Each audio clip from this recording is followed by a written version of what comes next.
Vamos falar de conselho tutelar? É isso mesmo, ó, o processo de escolha dos novos membros para o conselho tutelar aqui em Maringá acontece no dia 1º de outubro, a partir das 8 horas da manhã até as 5 horas da tarde. Maringá tem agora 26 candidatos. E aí a cidade vai poder escolher 10 conselheiros para trabalhar aqui na cidade, certo? Vamos lá. A campanha já está valendo para os conselheiros. Eu vou dar um nome aqui de todos os 26, tá? Eu vou dar um nome que vai constar provavelmente nas urnas. Lia Chikoski, André Iluminado, Carlos Bonfim Carlão, Carmen Lúcia, Célia Claudineia Educadora, Cleide Santiago, Denise Andrade, Elisângela Nunes, Fabielle Bittencourt, Gláucia Soares, Ítalo Maronese, Ivanete Pitarelli, Jaime Rocha, Laís Palhares, Lúcia Cato, Luana Paiva, Tia Neuza, Rodrigo Venturim, Rodrigo Veríssimo, Rosângela Ribeiro, Silvana Agostini, Silmara Lucas, Sônia Versari, Valdereza, Vandré Fernando e Vivian Souza. Todos esses aí são os candidatos aí a vagas no Conselho Tutelar aqui em Maringá. Existe até uma situação de aumentar o número de vagas, ainda não é uma realidade, então nós vamos para uma eleição para 10 conselheiros que vão ficar nos 2 conselhos, então metade para cada conselho tutelar da cidade. Eu já começo com você, Daniel. Caiu em desuso o conselho tutelar? Me parece que já foi muito mais acirrado toda essa discussão. A gente está falando que a campanha para ele já está valendo, né? Mas até agora eu não vi nenhuma movimentação. Paulo, acredito que houve menos divulgação, né, dessa campanha. Diminuíram muito os números de candidatos ao Conselho Tutelar. Uma função que é tão importante, né? Mas não houve a divulgação necessária. Muito poucas pessoas ficaram sabendo. Então, assim, é uma pena. Porque, assim, está se politizando muito ali o Conselho. E onde ali a pessoa que está ali à frente para cuidar das crianças, dos adolescentes, parece que as pessoas ali, uma grande parte, que é um trampolim para a Câmara Municipal. Dos 10 conselheiros... parece um estágio mesmo. Pelo menos a parte eleitoral. Sim. Então, o voto ali não é obrigatório, né? Para o conselho é importante ressaltar. Então, a pessoa mede mesmo ali o seu potencial de voto, porque se a pessoa no conselho vai votar e realmente a pessoa tem uma votação expressiva, ela automaticamente se candidata a uma vaga na Câmara Municipal. Dos 10 conselheiros que hoje existem aqui em Maringá, 7 vão para a reeleição e alguns nomes de que já foram estão aí tentando voltar. Então é importante as pessoas analisarem. O Conselho Tutelar é muito importante nesse cuidado das crianças, dos adolescentes. Não só para, meu filho não conseguiu uma vaga no CMEI, procura o Conselho Tutelar.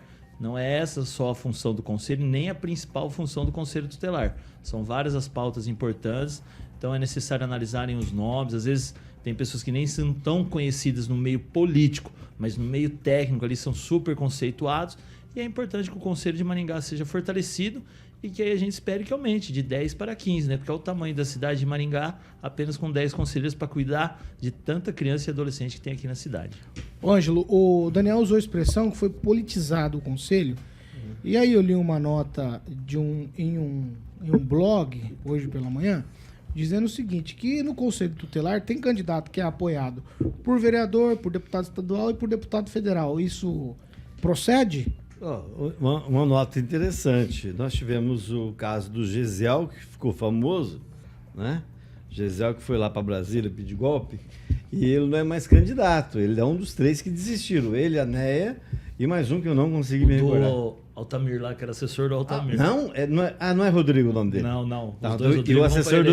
Exatamente, o assessor do Altamir. O Altamir não quer encrenca na próxima eleição, não.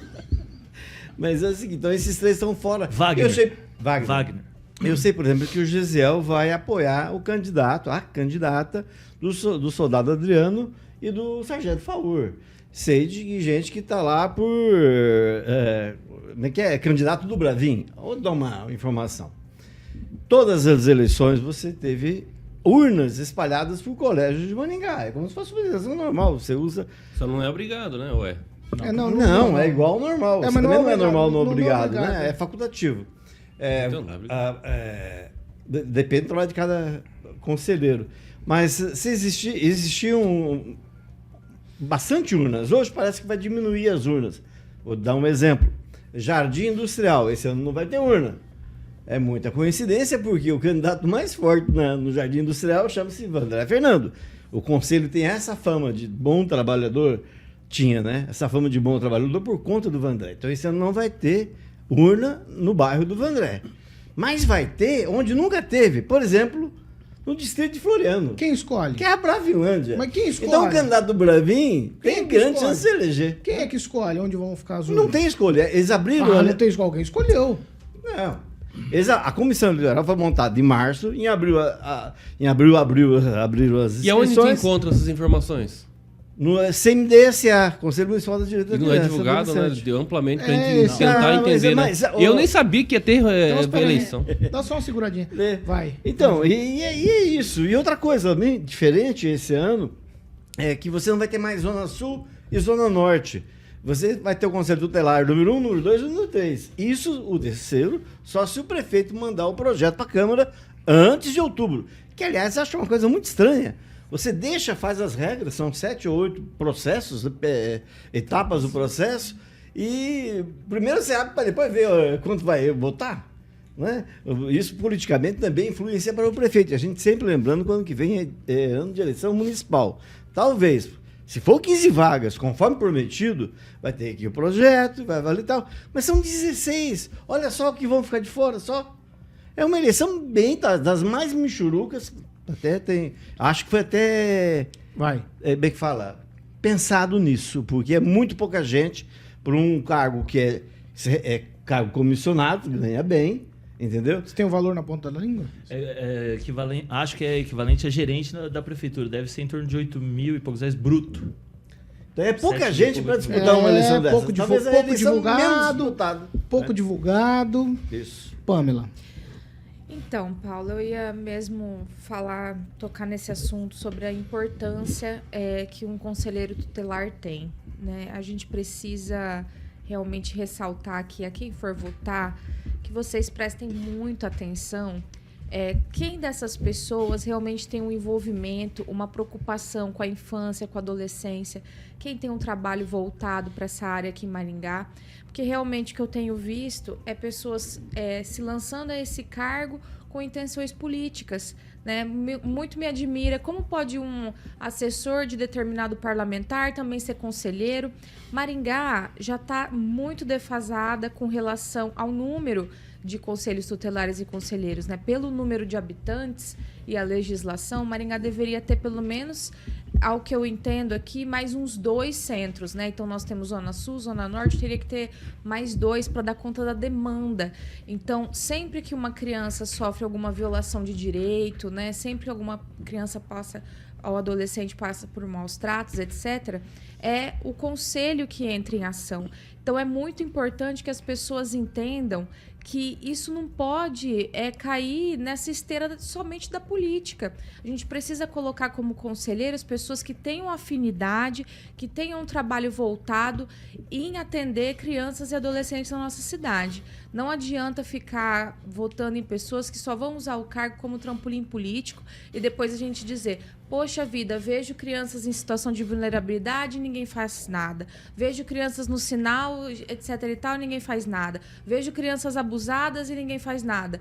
Mas a gente precisa entender que nós precisamos ter um conselho bom, com bons conselheiros, porque nós já estamos com um número defasado de profissionais. Imagina se entre esses profissionais, poucos que a gente tem, como foi falado aqui, 10, por exemplo, a gente ainda tiver pessoas ali que não estão preocupadas em atender a infância e a juventude, e sim, né, na sua carreira política. Então, por favor, quem for votar, né, vote com consciência, procure saber do histórico dessas pessoas que estão colocando seus nomes aí à disposição. Alguns eu conheço, alguns eu nunca ouvi falar, mas então é importante realmente prestar atenção nessa carreira, nessa intenção, né? Pense nos seus filhos, nos seus netos, porque isso reflete na qualidade de vida das crianças e adolescentes na nossa cidade.